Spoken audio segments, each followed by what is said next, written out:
K ശൈലജയെയും മന്ത്രിമാരെയും പ്രശംസിച്ചും Thomas ഐസക്കിനെയും M സ്വരാജിനെയും ഉപദേശിച്ചും CPM സംഘടനാ report. Party ചുമതലകൾ ഏറ്റെടുത്ത് ശൈലജ നല്ല നിലയിൽ പ്രവർത്തിക്കുന്നുവെന്നാണ് വിലയിരുത്തൽ. മന്ത്രി മുഹമ്മദ് റിയാസ് മാധ്യമ കടന്നാക്രമണത്തിന്റെ ഇരയായെന്നും പരാമർശമുണ്ട്.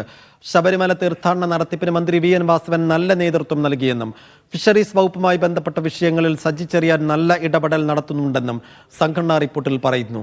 അവൈലബിൾ സെക്രട്ടേറിയറ്റിൽ കൂടുതൽ സജീവമാകണമെന്നും ഐസക്കിനും സ്വരാജിനും ഉപദേശം. ഇടക്കാലത്ത് സംഘടനയിൽ സജീവമല്ലാതിരുന്ന EP ജയരാജൻ സമ്മേളന ഘട്ടത്തിൽ സജീവമായി രംഗത്തുണ്ടെന്നും റിപ്പോർട്ടിൽ പരാമർശം. സെയ്ഫ് സൈനുലാബ്ദീൻ വിശദാംശങ്ങൾ നൽകും. സെയ്ഫ്, സംഘടനാ പ്രവർത്തന റിപ്പോർട്ടുകളുടെ കൂടുതൽ വിവരങ്ങൾ എന്താണ് പുറത്തു വരുന്നത്?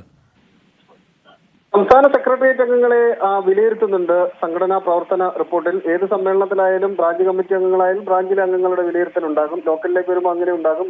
ഓരോ ഘടകങ്ങളിലും അങ്ങനെയുണ്ട്. അതിന്റെ ഭാഗമായിട്ടാണ് സംസ്ഥാന സെക്രട്ടേറിയറ്റ് അംഗങ്ങളുടെ പ്രവർത്തനം വിലയിരുത്തിക്കൊണ്ടുള്ള റിപ്പോർട്ട് പ്രസിദ്ധീകരിച്ചിരിക്കുന്നത്. അതിന്റെ ഭാഗമായി നമുക്ക് കാണാൻ കഴിയുന്നത് തോമസ് ഐസക്കിനും അതുപോലെ തന്നെ M സ്വരാജിനും ചില ഉപദേശം പാർട്ടി സംസ്ഥാന നേതൃത്വം നൽകുകയാണ്.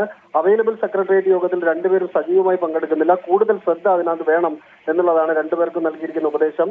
മന്ത്രിമാർക്ക് അതിനകത്ത് കൂടുതൽ പ്രശംസയാണുള്ളത്. KN ബാലഗോപാൽ, മുഹമ്മദ് റിയാസ്, P രാജീവ്, അതുപോലെ തന്നെ സജി ചെറിയാൻ, VN വാസവൻ അടക്കമുള്ള മന്ത്രിമാരുടെയൊക്കെ ഇടപെടലുകളിൽ വലിയ പ്രശംസ നമുക്ക് കാണാൻ കഴിയുന്നുണ്ട്.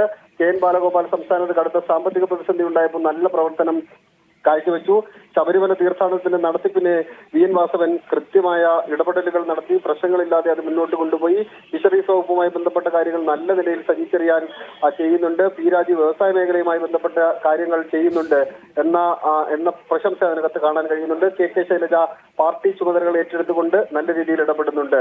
AK ബാലൻ പാർട്ടി യോഗങ്ങളിലെല്ലാം സജീവമാണ്. പാർട്ടിയുമായി ബന്ധപ്പെട്ട പ്രശ്നങ്ങൾ ഉണ്ടാകുമ്പോൾ കൃത്യമായ രാഷ്ട്രീയ നിലപാട് അദ്ദേഹം പറയാറുണ്ട് എന്ന് കൂടി സൂചിപ്പിക്കുന്നുണ്ട്. EP ജയരാജനുമായി ബന്ധപ്പെട്ട വിഷയത്തിൽ പറയുന്നത് അദ്ദേഹം ഇടക്കാലത്ത് പാർട്ടിയിൽ സജീവമായിരുന്നില്ല, പിന്നീട് അദ്ദേഹത്തെ LDF കൺവീനർ സ്ഥാനത്ത് നിന്ന് മാറ്റി. അതെന്താണ് കാരണം, മാറ്റാനുള്ള കാരണം എന്താണെന്ന് അതിനകത്ത് വിശദീകരിക്കുന്നില്ല. മാറ്റി എന്ന വാചകം മാത്രമാണ് ഉള്ളത്. പിന്നീടുള്ളത് അദ്ദേഹം സമ്മേളന കാലയളവിൽ വീണ്ടും സജീവമായി എന്നുള്ളതാണ്. അങ്ങനെയാണ് സെക്രട്ടേറിയറ്റ് അംഗങ്ങളുടെ വിലയിരുത്തലുകൾ പാർട്ടിയുടെ സംഘടനാ റിപ്പോർട്ടിലുള്ളത്.